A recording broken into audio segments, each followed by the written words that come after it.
আসসালামু আলাইকুম রহমতুল্লাহি ওয়া বারাকাতুহু। সুন্নাতে ফেরওয়ালা আমি মোহাম্মদ তুষার খান আয়াত আতর থেকে আপনাদের নিকট।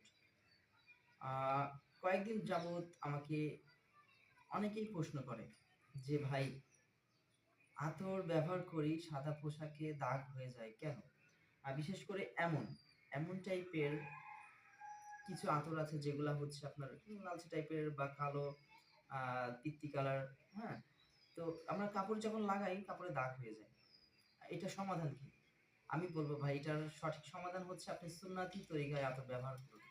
আতরটা আপনি খোলার পরে ডাইরেক্টলি এভাবে গায়ে মাখবেন না। এভাবে গায়ে দিলে আপনার কাপড় স্পট হবে। আ আতর ব্যবহার করার নিয়ম হচ্ছে হাতের তালুতে দেন। এখানে দিতে পারেন আপনি। এখানে আপনি ঠিক এইরকম করে দিয়ে এই মাপে দিবেন। দিয়ে এটা যখন আপনি এইভাবে ঘষা দিয়ে তারপরে কাপড়ে মাখবেন। ঘষা দিয়ে কাপড়ে মাখবেন বা মানে যেখানেই হোক, দাড়িতে হোক, চুলে হোক, টুপিতে হোক মাখবেন তখন আর কাপড়ে স্পট হবে না। আতর ব্যবহার করার সঠিক নিয়ম এটাই। এইভাবে আপনি যেকোনো আতর যেটা দাগ বা মানে যেটা কালো আতর হোক কিংবা সাদা আতর হোক, যেকোনো রঙের আতর হোক, আপনার যদি এইভাবে অভ্যাস থাকে সুন্নাতি নিয়মে, তখন আপনার হবে কি? যখন আপনি সাদা আতর যেটা একেবারে পানির মতো সাদা, এরকম সাদা, হ্যাঁ? এইরকম আতরগুলো ব্যবহার যখন করবেন, তখন আপনার অভ্যাস থেকে যাবে এভাবে ব্যবহার করার। আর তখন আপনার কোনো কাপড়েই স্পট হবে না।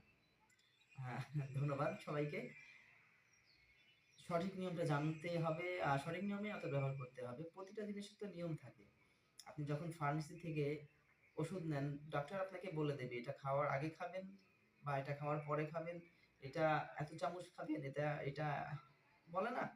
তো এরকম প্রতিটা জিনিসের তো একটা নিয়ম থাকে। আতরেরও নিয়ম আছে। সবাই ভালো থাকবেন। জাযাকাল্লাহ